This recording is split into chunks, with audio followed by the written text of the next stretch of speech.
い、皆さんこんにちは。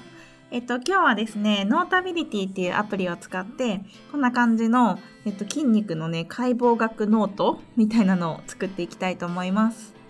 で、前回の動画で、プロクリエイトを使ってこの筋肉の絵を描いたんですけど、その絵をコピペしてノータビリティに貼り付けてですね、そこからノートを作っていきます。で、プロクリエイトでこの筋肉の描き方はですね、別動画で紹介しているので、それはですね、概要欄の方に載っているので、そこから見ていってください。で、今回の動画はですね、このノータビリティの使い心地みたいなところを話していこうかと思っています。いつも GoodNote っていう他のノートアプリ使ってるんですけど、いろんなね、ノートアプリの機能を試していきたいので、今回はノータビリティでやっていきたいと思います。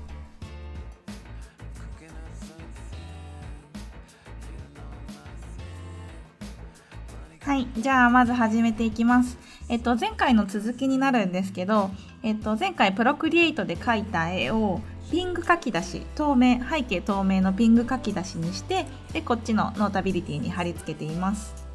でこの状態でどんどんね、筋肉の部位の名前を書き込んでいきたいと思います。結構今日のチュートリアルはマニアックになりますけど、筋肉のね、名前を覚えたい人はぜひね、最後まで見てみてください。で、ここ、一番最初いきます。三角筋です。英語でデルトイドです。私が一番好きな筋肉、三角筋です。で、次、ここですね。ここが、ペクトレイアスメイジャーって言って大胸筋です。胸の筋肉ね。で、次がここ、ここは前鋸筋です。英語はセレイタスアンティアリア。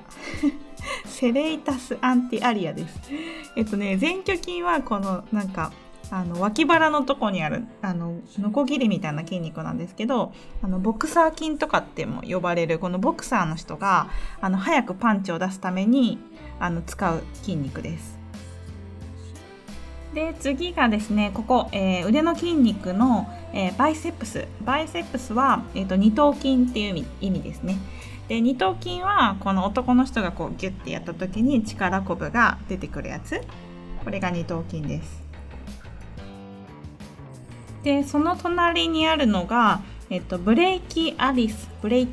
です。で上腕筋ですね。ブレイキアリス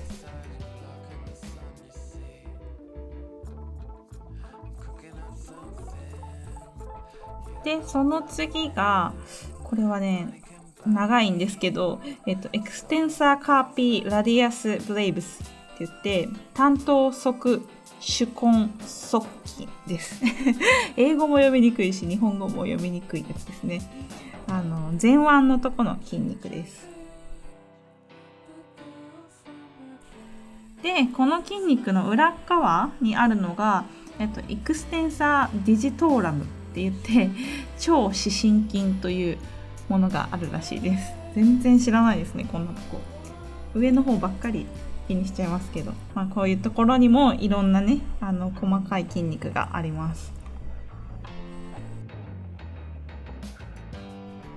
で、文字のサイズとか位置を変形させたいときは選択してあげて、こうやって位置とかね動かすことができるんですね。で、これで調節しようとしてたんですけど、なんかねおかしいことが起こっちゃって、画像を移動させたらこんな感じで文字まで移動させられちゃって、こんな感じになっちゃったんですよ。あれでね、ちょっと離れちゃったんで、文字の位置をこうやってちょっと戻したりとかして調節してみます。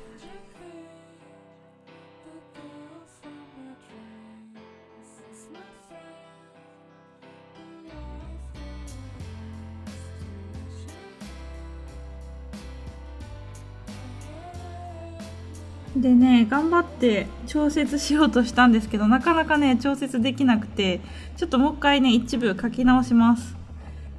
でなんかね、画像の位置、これピングで書き出した画像の位置を変更しようと思ったりして、こうやって動かすと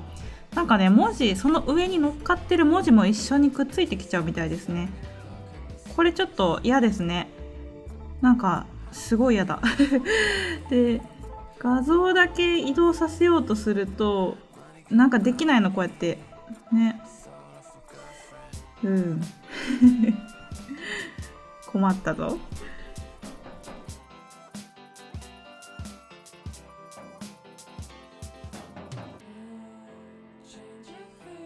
でここでちょっとね、文字のところだけを投げ縄で選択して移動させてあげるとできましたね。綺麗にできた。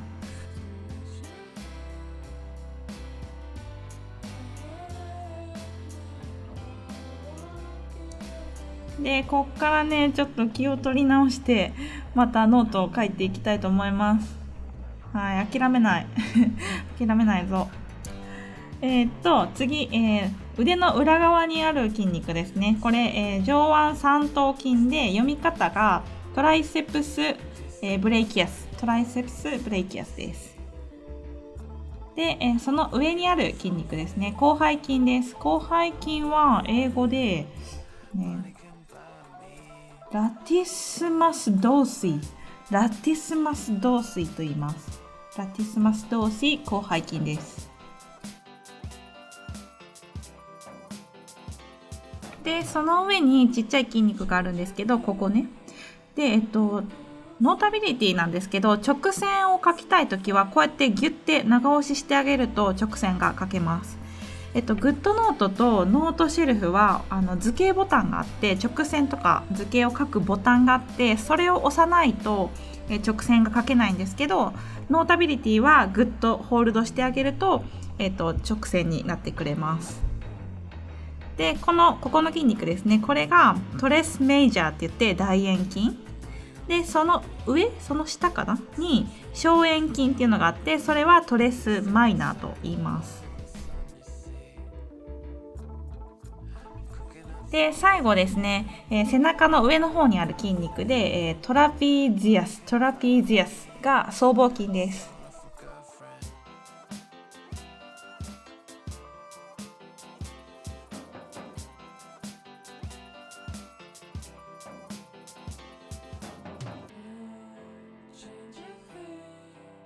でここまでできたらちょっとねカラフルにしたいのでマーカーで、色をつけていきます。でノータビリティのマーカーなんですけど、これがすごい色のバリエーションがあって、例えばここプラスボタンを押すとこのカラーピッカーが出てきて、かなり自由に色を選ぶことができます。これねグッドノートだと選べる色が決まってるんですよ。多分うん十種類あるんですけど、それでもうん十種類で、ノータビリティだと多分うん百種類好きなカラーピッカーで好きなポイントで指定できるので、かなりそれはいいなと思いました。でさっきちょっとトラブったやつなんですけど、こうやってね文字を動かしたい時に文字全体を選択して移動させてあげると文字がねこうやってうまく移動できるんですけど、例えばこれの画像だけを選択するじゃないですか。画像を選択して動かすとその上に乗っかってる文字も一緒についてきちゃうんですよ。こんな感じで。これがちょっとダメですね。結構ダメかも。なんかね不意に動かしちゃった時とか後で修正不可能になったら結構困るなと思いましたね。でグッドノートはね全然そんなことないです。あとノートシェルフもそんなことないです。なので、今日気づいたこととしては、その画像をたくさん使ってノートを作りたい時とかはグッドノートかノートシェルフに行った方がいいです。で、ノータビリティは画像に結構向いてないですね。音声の録音機能があるので、本当に議事録取ったりとか、あと文字だけのノートを書くのであればノータビリティでも全然いいと思うんですけど、画像を載せるならノータビリティでやらない方がいいと思いました。でせっかくなんで最後このプロクリエイトでタイトルを手書きで書いて、それで完成させていきたいと思います。で、使うブラシなんですけど、今回は、アミティスクリプトブラシ、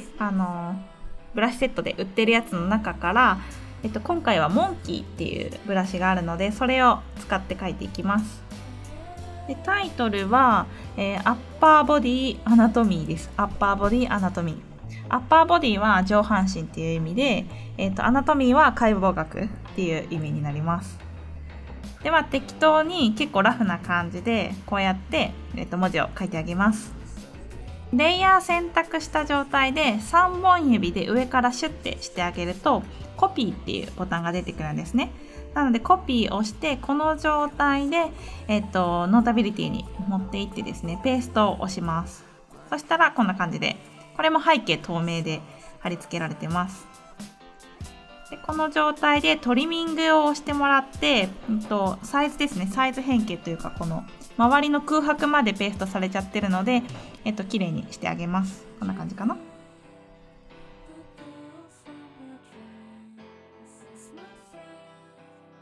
で同じようにアナトミーっていう文字も、新しくレイヤー作って書いてあげて、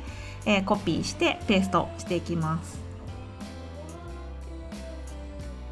でコピーしてノータビリティに戻って長押しでペーストです。長押しでペースト。あれ動かない動かない。あれなんで